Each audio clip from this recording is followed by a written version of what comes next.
Hola, ¿qué tal? Soy Guillermo Rodríguez. En esta ocasión vamos a hablar de Venustiano Carranza, pero creo que ya es momento de recordar un poco lo que hemos visto a lo largo de estas sesiones. En la unidad 1 vimos Borbones, reformas borbónicas, la crisis del pacto social, el proceso de independencia, los inicios de la política exterior de México. En la unidad 2 vimos el imperio de Agustín Iturbide, la constitución del 24 y la República Federal, el gobierno de Guadalupe Victoria, el gobierno de Vicente Guerrero, el arribo de Santa Anna, su convencimiento de cambiar a una república centralista, la pérdida de Texas, México como república centralista, el problema con Francia, después del problema con Francia, que es la guerra de los pasteles, viene la dictadura, el desafuero de Santa Anna, la guerra con los Estados Unidos, la formación de liberales y conservadores y el último gobierno de Santa Anna. En la tercera unidad vimos lo que fue la Constitución de 57, la guerra de reforma, la suspensión del pago de la deuda, la segunda intervención francesa, el imperio de Maximiliano, el fin de Maximiliano, la república restaurada, primero con Juárez, después con Lerdo, el porfiriato, ¿no? Ascenso y descenso de Porfirio Díaz. Y en esta cuarta unidad, el último cuarto del curso, comenzamos a hablar del gobierno de Francisco I. Madero, su caída, decena o quincena, a fin de cuentas la caída, el gobierno de Victoriano Huerta, viene ahí la llamada guerra de facciones, que a fin de cuentas va a permitir que Carranza llegue al poder.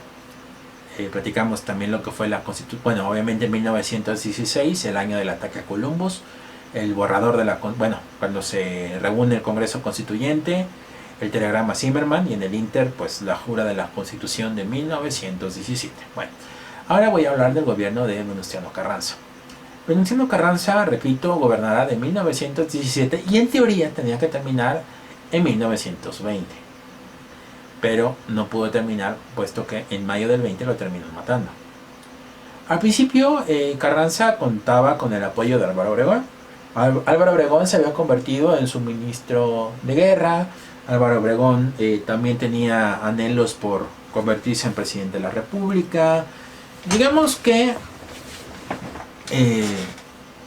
Álvaro Obregón fue una pieza clave en el gobierno de Venustiano Carranza, pero en algún momento rompieron, porque Obregón, repito, quería una carrera hacia la presidencia y no, Carranza no era simpatizante de que los militares tomaran el poder. Él no era militar. Ok, bueno. Aquí el punto medular es que Venustiano Carranza, o durante la gestión de Venustiano Carranza, aunque ya Villa no era un problema, Emiliano Zapata seguía siendo un problema. Carranza retoma el proyecto de la Comisión Nacional Agraria de Madero con la intención de acabar con Emiliano Zapata. Para eso designa a Pablo González para que se haga cargo de Emiliano Zapata. Emiliano Zapata, yo lo mencioné, no le interesaba otra cosa que no fuera el reparto agrario y por ello no fue protagonista como Villa o como Obregón o como Carranza en otros acontecimientos. Zapata seguía combatiendo en Morelos, cerca de la Ciudad de México, en Puebla, ¿no? En Tochimilco.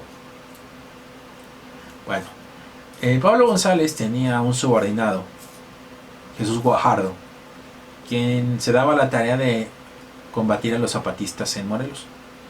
Algunos zapatistas desertaron y se incorporaron a las tropas federales, a este nuevo ejército, y obviamente sabían algunas estrategias de Emiliano Zapata. Zapata tenía muchos problemas para obtener parque, es decir, armamento. Hay un incidente entre Pablo González y Jesús Guajardo. Pablo González termina por agredir a Jesús Guajardo en frente de su tropa. Y este incidente no pasa desapercibido para Zapata, que es informado, tenía muchos espías. Y Emiliano Zapata escribe una carta a Jesús Guajardo, donde lo invita a desertar del ejército federal y que se pasa a las tropas zapatistas. pero le pide ciertas condiciones para pues ganarse la confianza, porque eso sí era muy, muy desconfiado de Emiliano Zapata.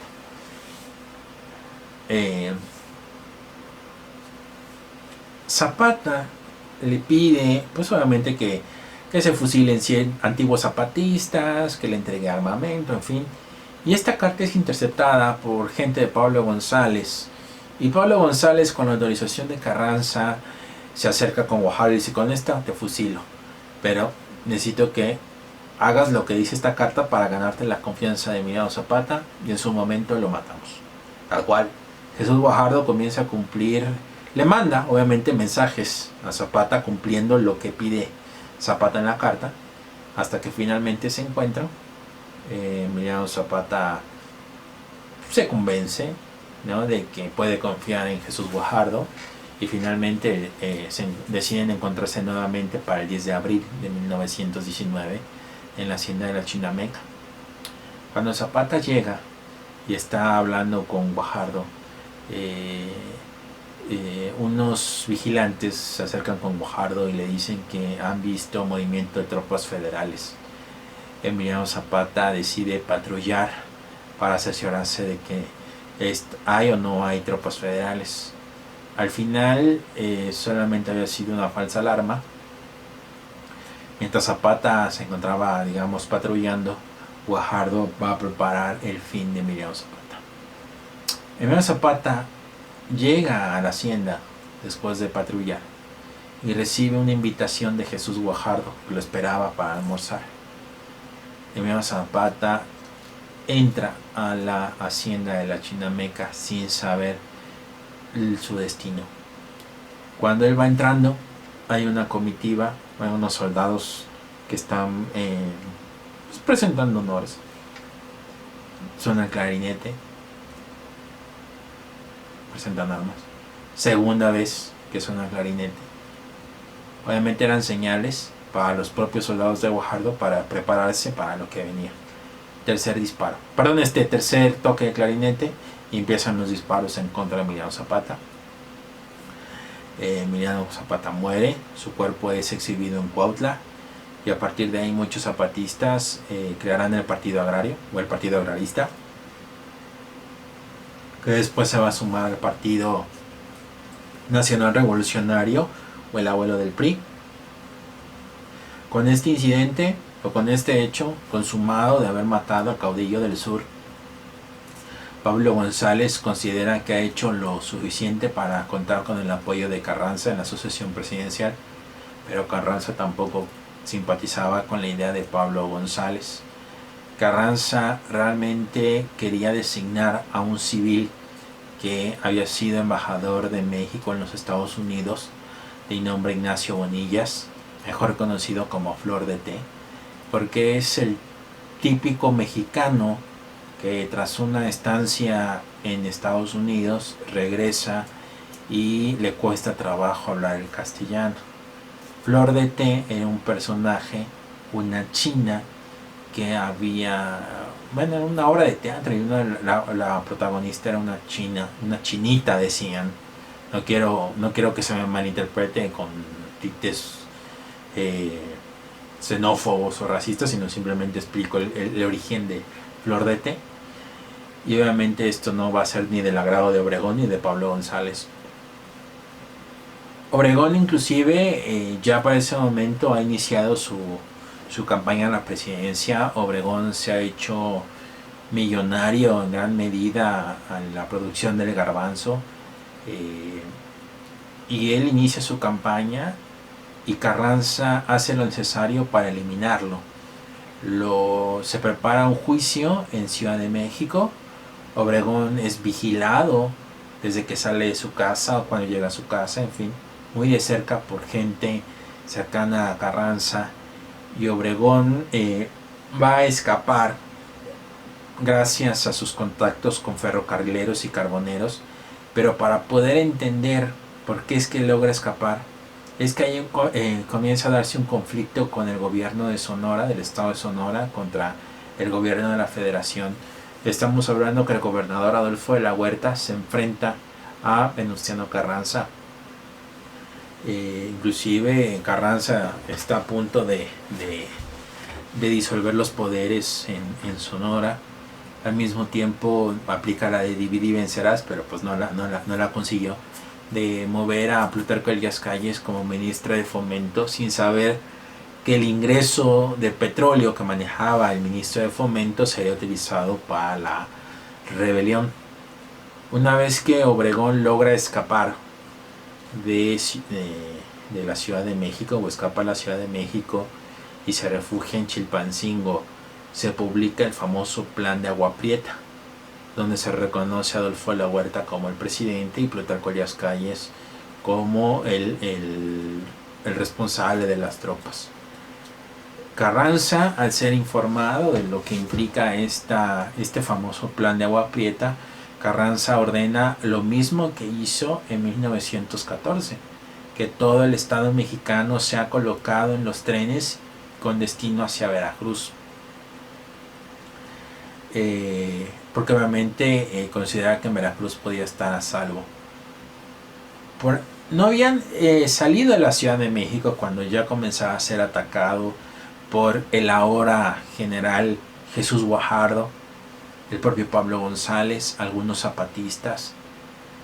Realmente la situación fue muy complicada para Carranza, que cada que avanzaba tenía que detener su tren porque habían quitado los rieles, entonces había que quitar rieles de atrás y colocarlos adelante, un tiempo prudente para que pudieran atacarlo.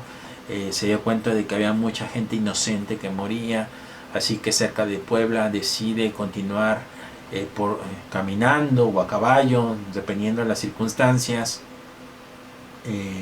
Quiere llegar, repito, a Veracruz. Rodolfo Herrero se ofrece a guiarlos por el territorio del estado de Puebla, hasta que finalmente en Tlaxcala-del-Tongo Venustiano Carranza es asesinado. Se creó una investigación, acusan a Álvaro Obregón, a muchos otros, pero pues ha muerto Carranza y su lugar será ocupado de manera interina por Adolfo de la Huerta, quien con él inicia la etapa de los sonorenses, porque Obregón era de Sonora, Adolfo de la Huerta era de Sonora y Plutarco Elías Calles era de Sonora. Entonces era los sonorenses al poder, el triunvirato, ¿no? Los tres sonorenses que se van a ir alternando: Adolfo de la Huerta, Álvaro Obregón, Plutarco Elías Calles. Y ya veremos lo que va a pasar en la bendita década de los 20. Pero aquí la vamos a dejar, nos vemos, hasta luego.